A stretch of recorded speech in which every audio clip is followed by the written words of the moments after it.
हमारे देश में अनेकों जातियाँ अनेकों प्रजातियाँ हुई। उसी में से एक जात की हम बात करेंगे, वो है मुसहर जात।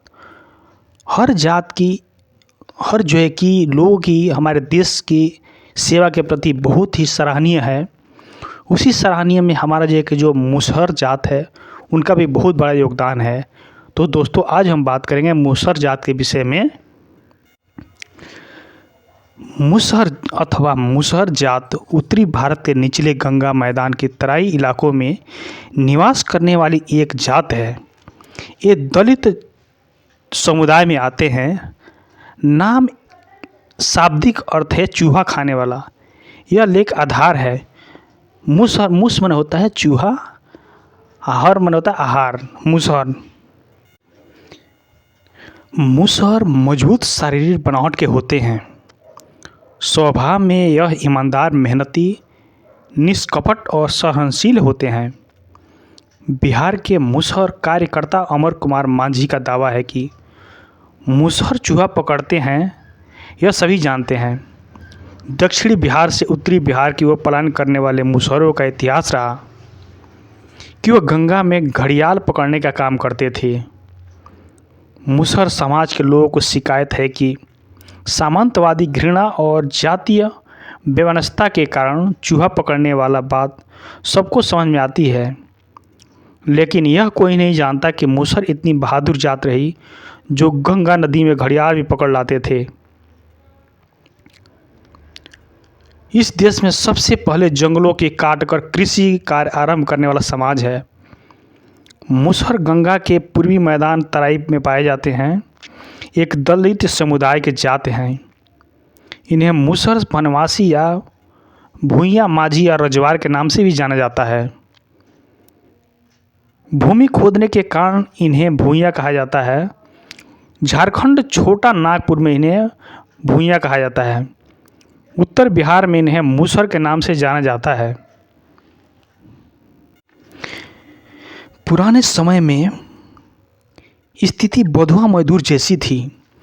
जमींदार और किसान जब इनके फसल कटवाते थे तो मजदूरी के बदले इनको अनाज देते थे।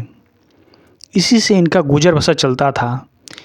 लेकिन जो जमींदार थे उनकी पूरी अनाज नहीं देते थे, जिनके इनकी वजह जो है कि बच्चों का कम खाना मिलता था, उनके परिवार भूखे रहते थे, जो कि मजबूरी में इनको जो है कि छोटे छोटे जानवर जैसे चूहा हो गए, मूस हो गए, इनको शिकार करके पालन पोषण करते थे, खाते पीते थे। लेकिन मजदूरी में मिलने वाला अनाज इनका पेट नहीं भर पाता था। अनाज की कमी होने की स्थिति से गेहूं और धान की बालों को इकट्ठा करना, सूर्य के जाने अपनी माद में ले जाना, फिर उसे अन्न निकालकर भोजन के रूप में प्रयोग करते थे। माद यानी बील।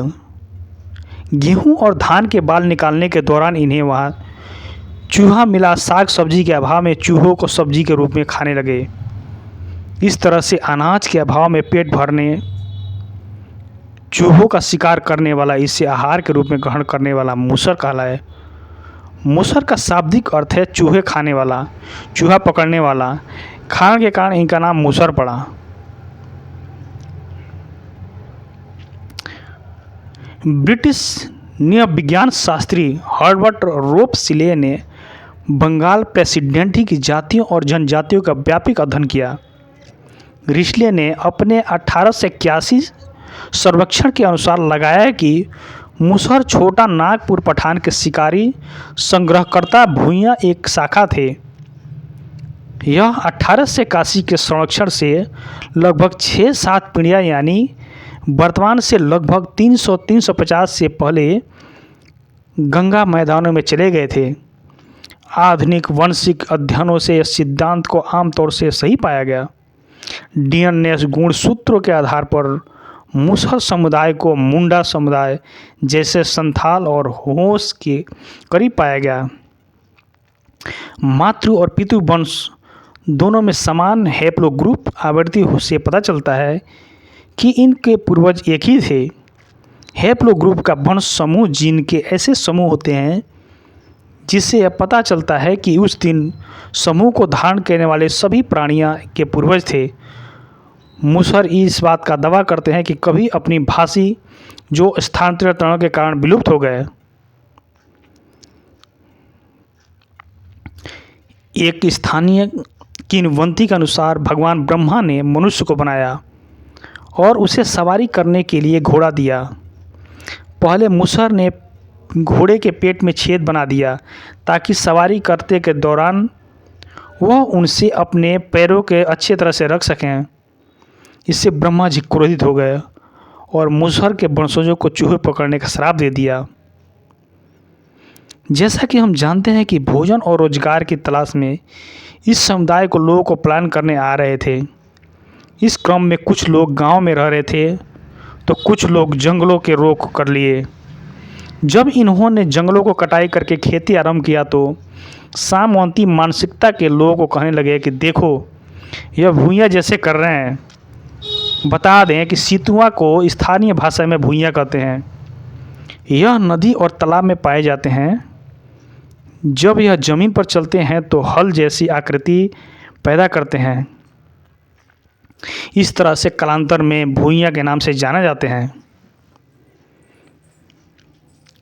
बिहार, झारखंड और उत्तर प्रदेश में मुसहर जात अनुसूचित जात के रूप में वर्गीकृत किया गया है। मुसहर जात नेपाल और बांग्लादेश में पाए जाते हैं। लगभग सारे मुसहर ग्रामीण इलाकों में निवास करते हैं। केवल 3% शहरी इलाकों में रहते हैं। यह भोजपुरी, मगही, मैथिली और हिंदी बोलते हैं। भारत में यह मुख्य रूप से उत्तर प्रदेश, बिहार, झारखंड और मध्य प्रदेश में रहते हैं। पूर्वी उत्तर प्रदेश और पश्चिमी नेपाल में इनकी बहुविहत आबादी है। नेपाल में 2,30,000 से ज़्यादा मुसहर नेपाल में निवास करते हैं। 2011 के जनगणना के अनुसार उत्तर प्रदेश से मुसहर की कुल लगभग 2,50,000 जात है। इसी जनगणना में बिहार में मुसलमानों की आबादी 2,50,000 करीब बताई जाती है। लेकिन मुसहर कार्यकर्ता इस आंकड़े में सही नहीं मानते।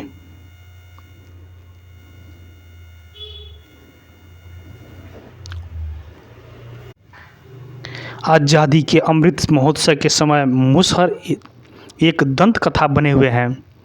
बोलचाल में उनको लोग वन का राजा कहते हैं और स्वयं को बनवासी कहते हैं। लेकिन जहां वे बसे हुए हैं वहां उन्हें उजाड़ने में राजस्व और वन विभाग को ज़्यादा समय नहीं लगा था।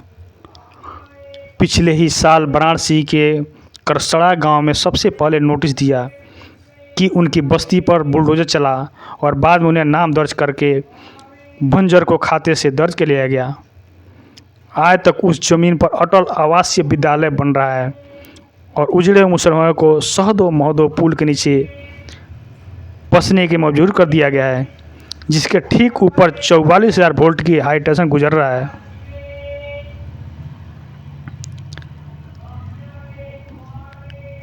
मुसहर समुदाय को पता नहीं कि वह आदिवासी हैं या दलित हैं, लेकिन वह अपने आप को बनवासी मानते हैं। दलित होने वह अपमानजनक समझते हैं, जबकि उत्तर प्रदेश में वह दलित कैटेगरी में परिणित हैं। इसलिए दलितों को परिगणित सभी जातियों को रोज राजनीतिक चेतना और अधिकार बोध का इसमें समय दिखता है। भील नायक तांत्या से लेकर बिरसा मुंडा और अन्य बहुत से आदिवासी नायकों को हिंदू नायक रूप में स्थापित किया गया था। संघ ने बनवासी सेवा आश्रम बनाया और मुसहर सहित जंगलों में रहने वाले अनेक समुदाय को बनवासी कहना शुरू किया गया। इनके आदर्श पूर्वज के रूप में सबरी माता और मध्यकालीन राणा प्रताप को प्रचारित किया। नौगढ़ और चंदौली के अनेक मुसहर बस्तियां में बात करने के लिए ऐतिहासिक ऐसा बखान करते हैं।